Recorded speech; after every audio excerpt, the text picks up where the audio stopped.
Taliwas sa hinihinalang aksidente o foul play, pagpapatiwakal na ang itinuturo ng mga ebidensya sa pagkamatay ni dating Public Works Undersecretary Catalina Cabral batay sa resulta ng autopsy sa kanyang mga labi.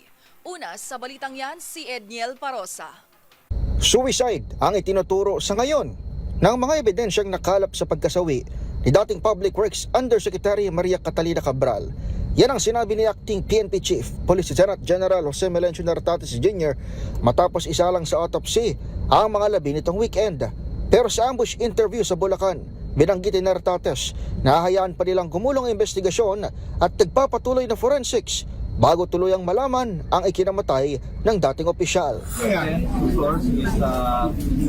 It shows that the pieces of evidence that were gathered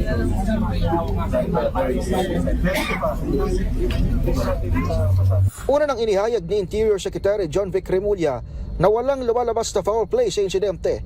Sa kabila nito ay nirelieve pa rin ni Nartates ang Chief of Police ng Tuba Benguet dahil sa pagpalya umanong isupervise ng maayos ang crime scene.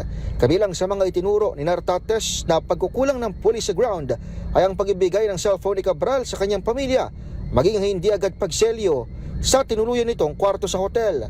Samantala, nakikipag-ugnayan pa rin ang pulisya sa kaanak ng yumao upang mapunta sa kanilang kustudiya ng kanyang mga gadget.